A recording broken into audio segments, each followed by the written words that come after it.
जादुई विशाल ईगल शेर और उड़ने वाले बैल की लड़ाई। जंगल में एक खूंखार शेर का आतंक मचा हुआ था। सारे जानवर शेर से परेशान हो गए थे।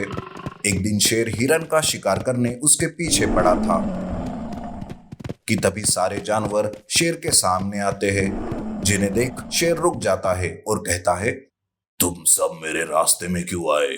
तुम्हें अपनी जान की परवाह नहीं है क्या? ये सुन हाथी और बंदर कहता है, वैसे भी हम मरने ही वाले हैं, तो क्यों ना तुम्हारा विरोध करके मरे?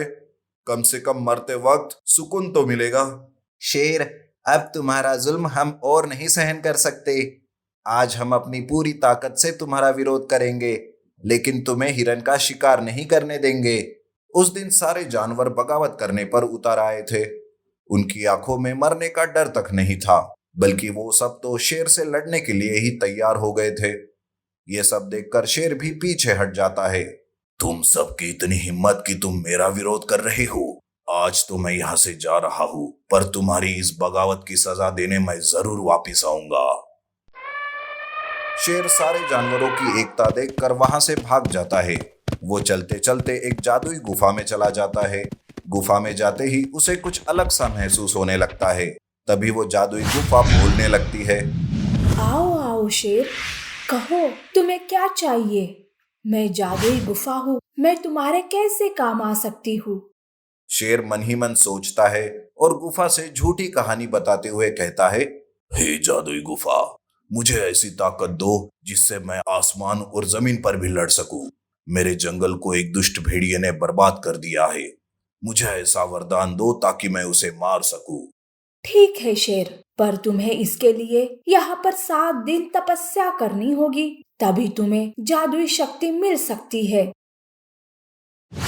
शेर इस बात से तैयार हो जाता है और 7 दिन गुफा में तपस्या करने लगता है। 7 दिन के बाद शेर को जादुई शक्ति मिल जाती है। वो एक जादुई ईगल शेर बन जाता है। शेर पहले से ही खूंखार था, लेकिन अब तो जादुई शक्ति मिलने के कारण वो और भी शक्तिशाली बन जाता है। गुफा से बाहर निकलते ही वो जंगल आता है। उसका ये नया रूप देखकर जानवर डर जाते हैं और कांपने लगते हैं।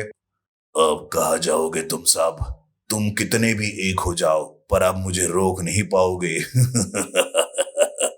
तब अचानक शेर जानवरों पर उड़ते हुए हमला करने लगता है। जानवरों को तो भागने का भी वक्त नहीं मिलता।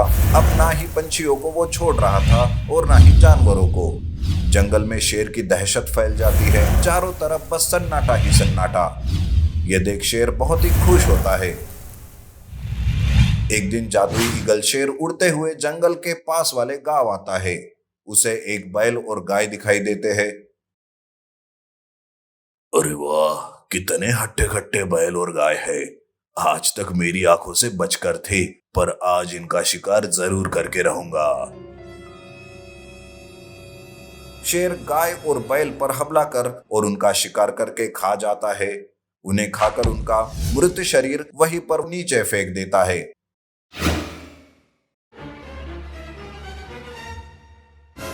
थोड़ी देर के बाद उनका बच्चा बैल वहां आता है, तो वो अपने माता पिता के मृत शरीर को देख रोने लगता है। माँ, पिताजी, ये सब क्या हो गया? कभी सोचा नहीं था कि उस शेर के शिकार आप दोनों बन जाओगे। मैं उस शेर को नहीं छोड़ूंगा। मैं उसे जान से मारकर अपना बदला पूरा करूंगा। बैल जवान था, वो शेर से बदला लेना चाहता है, पर उसे शेर की ताकत के बारे में कुछ अंदाजा नहीं था। बैल शेर को ढूंढते हुए जंगल आता है। जंगल का नजारा देखकर वो समझ जाता है कि ये सब उसी जादुई शेर का किया कराया है। तभी वहां उल्लू उसे मिलकर कहता है, बैल, तुमने ठीक सोचा कि इसके पीछे उस जादुई शेर का ही हाथ है, पर तुम उसका मुकाबला ऐसे नहीं कर सकते। तुम्हें अपनी बात जादुई गुफा के सामने रखनी होगी।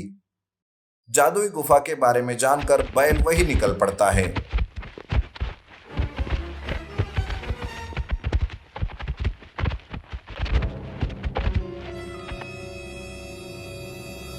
बैल को देखते ही गुफा बोल पड़ती है, उसका स्वागत करती है। तब बैल कहता है, जादुई गुफा, उस शेर को जादुई शक्ति देकर आपने बहुत बड़ी गलती कर दी। उसने जंगल को शमशान बना दिया है। अब तो वो गांव में भी आकर आतंक मचा रहा है। इसका मतलब शेर ने झूठ कहा मुझसे। पर कोई बात नहीं बैल, तुम्हें भी मैं ऐसे ही जादुई शक्ति दूंगी जिससे तुम उस शेर को मार सकोगे। तब बैल भी वहां 7 दिन तपस्या करता है। बैल को शेर से भी ज्यादा शक्तिशाली और उड़ने वाले विशाल पंख मिलते हैं। बैल उड़ते हुए शेर के पास आता है।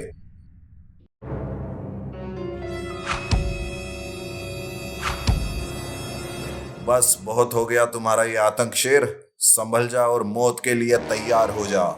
उन दोनों में भयानक लड़ाई शुरू हो जाती है। वो कभी आसमान में उड़ते हुए तो कभी जमीन पर लड़ रहे थे। पर कुछ देर बाद जादुई ईगल शेर बैल की शक्ति के सामने टिक नहीं पाता और वो बैल के हाथों मारा जाता है। इस तरह से बुराई का अंत आखिर हो जाता है। तब से बैल उसी जंगल में रहकर जानवरों की रक्षा करते हुए जीवन बिताने लगता है। नीति: हम सब में शक्ति और क्षमता होती है, बस हमें उसका इस्तेमाल दूसरों के भलाई के लिए करना चाहिए। जादुई पेड़, सफेद शेर का पुनर्जन्म और भयानक ग्रिफिन का अंत। एक जंगल में सफेद शेर का राज चलता था। हर तरफ खुशहाली का माहौल था। शेर सारे जानवरों का पसंदीदा राजा था। जंगल के सारे जानवर एक दूसरे से बेहद प्यार करते थे और हमेशा मिलजुल कर रहा करते थे। पर अचानक एक दिन उन पर एक ऐसी मुसीबत आन पड़ी जिसका किसी ने सपने में भी विचार नहीं किया होगा। अरे वो देखो, आसमान में वो एक भयानक चीज, वो हमारी तरफ ही आ रही है। मुझे ये कोई दुश्मन नजर आता है। वो एक ग्रिफिन है, हमारे लिए मुसीबत। जल्द से जल्द यहाँ से भागो। बाज की बात सुनकर सारे जानवर अपनी जान बचाकर यहाँ वहाँ भागने लगे।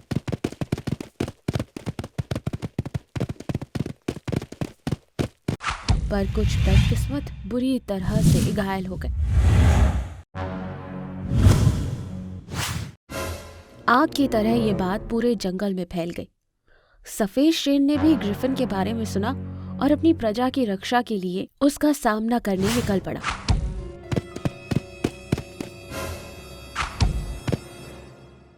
मुझे अपना राजा घोषित कर लो, वरना मैं एक एक करके सबकी जान ले लूंगा और इस जंगल को पूरी तरह से बर्बाद करके रख दूंगा। रुक जाओ ग्रिफिन, मेरे रहते हुए तुम मेरे जंगल और मेरे जानवरों को और नुकसान नहीं पहुंचा सकते। ग्रिफिन और शेर आपस में लड़ने लगे। शेर के मुकाबले ग्रिफिन ज्यादा शक्तिशाली और विशाल था। शेर पूरी ताकत के साथ ग्रिफिन से लड़ रहा था। बेचारा ज्यादा देर तक टिक नहीं पाया और आखिरकार ग्रिफिन के एक शक्तिशाली वार से शेर ने अपना दम तोड़ दिया। शेर की ऐसी हालत देखकर जानवर अपने आंसू रोक नहीं पाए। देख लिया तुम्हारे शक्तिशाली महाराज का अंत। अब अगर कल रात तक तुम सब ने मुझे महाराजा घोषित नहीं किया तो मैं एक साथ सबको खत्म करके रख दूंगा। जाओ, ले जाओ अपने महाराज को मेरी आंखों के सामने से। बड़े ही दुखी मन से सारे जानवर सफेद शेर को उठाकर अपने साथ ले गए। उन्हें समझ नहीं आ रहा था कि अब करे तो करे क्या। कुछ जानवर जंगल छोड़ने की बात कर रहे थे तो कुछ ग्रिफिन को राजा घोषित कर सुरक्षित रहने की बात कर रहे थे। उसे राजा बनाने का कोई फायदा नहीं, वो हमेशा हमें तंग ही करेगा। हमारा सुख चैन उजड़ जाएगा। मैं तो आज ही ये जंगल छोड़कर चला जाऊंगा। वो दुष्ट जंगल से हमें जाने नहीं देगा। वो आसपास में ऐसे मंडरा रहा है जैसे उसकी हम पर कड़ी नजर हो। अगर हम भागने की कोशिश करेंगे तो वो हमें बेमौत मार देगा। महाराजा के शरीर का क्या करना है, कुछ सोचा है? मैं एक सुझाव देना चाहता हूँ। हम महाराजा को हमारे प्राचीन जादुई पेड़ के पास ले जाएंगे। अब वो पेड़ ही हमें इस मुसीबत से बचा सकता है। गोरिल्ला उन सब में सबसे बूढ़ा था और होशियार जानवर था। उसकी बात से सब सहमत हो गए और शेर के शरीर को उठाकर जादुई पेड़ के पास ले गए और उस पेड़ के ठीक नीचे शेर को रख दिया। हे प्राचीन जादुई पेड़, हमारी मदद करो। कई वर्षों के बाद इस जंगल को ऐसी मुसीबत का सामना करना पड़ा है। अब तुम ही हमारी रक्षा कर सकते हो। मैं सब जानता हूँ, मैं बस तुम्हारे यहाँ आने का इंतज़ार कर रहा था। तुमने ये अच्छा किया कि महाराज के शरीर को यहाँ ले आए। अब मैं इन्हें पुनर्जीवित कर इन्हें कुछ जादुई शक्तियाँ प्रदान करूँगा, जिससे ये उस दुष्ट ग्रिफिन का अंत कर पाएंगे। जादुई पेड़ की बात सुनकर सारे जानवरों में उम्मीद की एक किरण जाग उठी। जैसे कि जादुई पेड़ ने कहा था, ठीक उसी तरह उसने अपनी जादुई पत्तियों की बरसात शेर के शरीर पर की और कुछ ही पलों में एक सुनहरी चमक के साथ शेर जाग उठा। वो पुनर्जीवित हो चुका था और उसमें कई जादुई शक्तियां भी आ गई थी। शुक्रिया जादुई पेड़, आपने मुझे पुनर्जीवित किया और मुझे अपनी जादुई शक्तियां भी थी। अब मैं उस दुष्ट को सबक सिखा पाऊंगा। पर याद रहे, जैसे ही उस ग्रिफिन का अंत होगा, ये जादुई शक्तियां अपने आप गायब हो जाएंगी और आप फिर से पहले जैसे बन जाओगे। मेरे लिए ये बहुत बड़ी बात है। जादुई ताकत पाते ही शेर ग्रिफिन से लड़ने उसके सामने जा पहुंचा। ग्रिफिन के सामने आते ही शेर ने अपना आकार उसके जितना बड़ा कर लिया। अब एक जैसे आकार की शक्तियां आमने सामने लड़ रही थी।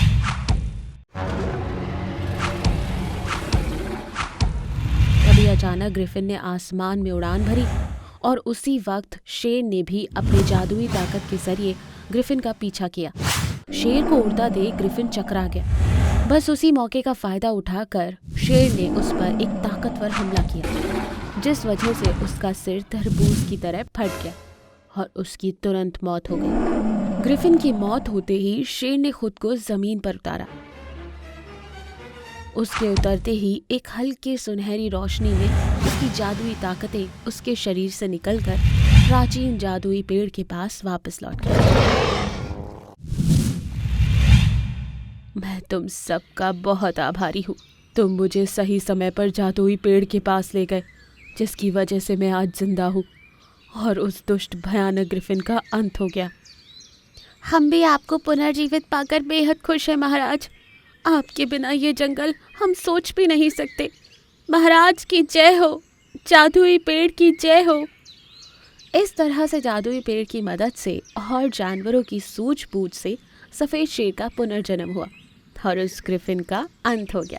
इस कहानी से ये सीख मिलती है कि सही समय पर सही सूझबूझ हमें बड़ी से बड़ी मुसीबत से बाहर निकाल सकती है।